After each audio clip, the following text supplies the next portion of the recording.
تو پھر جنگ یرموک کا موقع جب آیا، رومن امپائر کے خلاف فیصلہ کن جنگ تھی جو، تو عین میدان جنگ میں حضرت بکر صدیق فوت ہو گئے.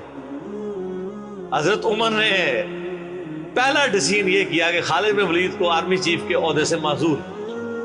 ہائے ہائے سر، بالکل آپ آخری اوور چل رہے ہو اور آپ کا جو پلیئر سینچری پہ سینچری مارو، آپ اس کو کہیں اس کو واپس آ جاؤ اور ایک نیا پلیئر بھیج دیں. جو کریز پہ سیٹ تھا اس کو آپ واپس بلا لو. یہ وہ شخص کر سکتا ہے جس کا خدا پہ یقین ہو. تو اور آپ کو پتہ ہے حضرت عمر کے رشتہ دار تھے قریبی، انہی کے قبیلے سے تھے حضرت خالد بن ولید. حضرت خالد بن ولید کو پتا تھا کہ یہ اگر عمر خلیفہ بنے گا نا تو پھر میرا معاملہ پہلے ہوگا. اور وہی ہوا، ابو عبیدہ ابن جراح کو بنا کے بھیج دیا. لوگوں میں بڑی چیمہ گوئیاں شروع ہوئی کہ لو جی سب سے بڑی آرمی کے خلاف جنگ ہو رہی ہے، سب سے بڑی سپر پاور، اور عین میدان جنگ میں یہ ڈیسیژن کر دیا ہے اگر مسلمان ہار گئے پھر کیا ہوگا، یہ وہ اللہ نے فتح دے دی.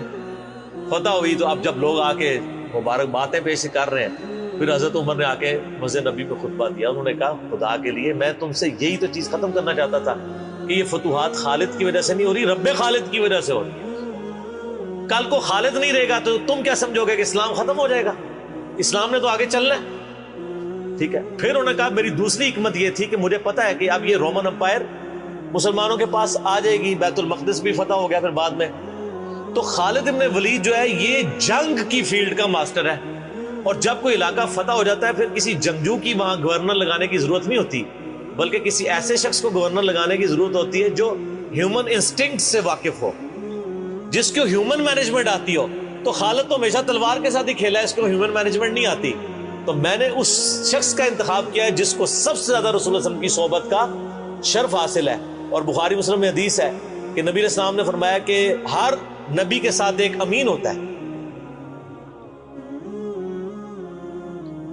اور میرا امین جو ہے وہ ابو عبیدہ ابن جراح ہے.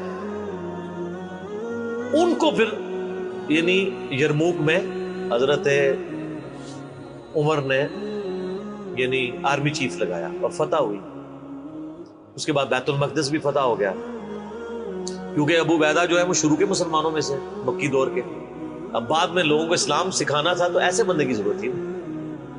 تو پھر حضرت عمر آپ کو پتا نا دورے پہ بھی گئے تھے بیت المقدس کی چابیاں لینے کے لیے.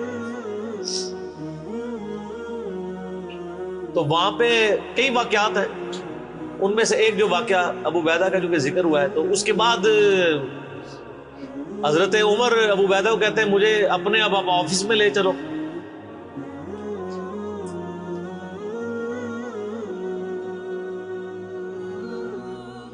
دنیا کی سب سے بڑی سپر پاور فتح کی ہو جس بندے نے، آپ سمجھیں کہ ایک بندے نے امریکہ فتح کیا ہے، کسی جنرل نے، واشنگٹن ڈی سی میں اس کا آفس تو ہونا چاہیے.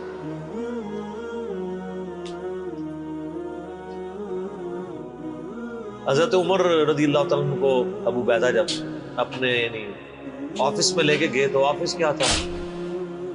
اسی قلعے کا ایک پرانا سا کمرہ جس کے ایک کونے کے اوپر مصلی بچھا ہوا ہے، ایک وضو کی جگہ ہے، لوٹا پڑا ہوا ہے. یہ کل کائنات ہے. اس آفس کی جو سب سے بڑی سپر پاور کو جس بندے نے گرایا ابو عبیدہ ابن جراح.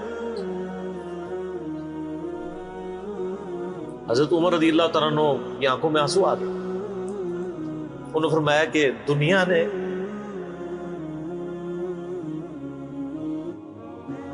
ہر بندے کے اوپر اپنا اثر چھوڑا ہے سوائے ابو عبیدہ ابن جراح کے. دنیا سے شکست نہیں دے سکی.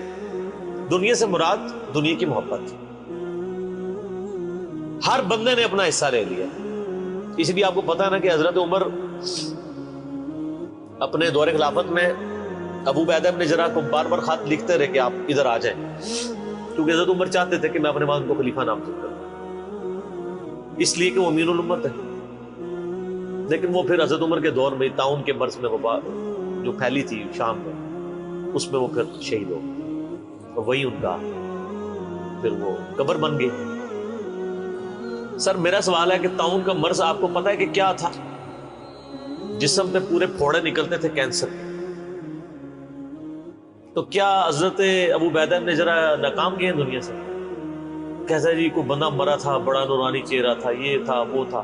ہر بندے نے اپنے بنائے ہوئے. ایک بندہ پھوڑوں کی تکلیف سے مرا ہے، بخاری مسلم کی حدیث ہے، جو طاعون کے مرض میں مرا وہ شہید ہے.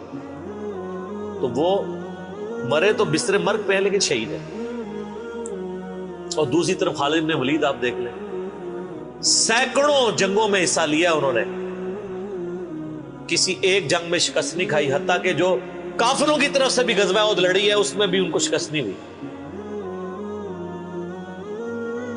جسم پہ حضرت خالد بن ولید کہا کرتے تھے میرے جسم کا کوئی حصہ نہیں جس پہ برچھی یا نیزے یا تلوار کا نشان نہ ہو.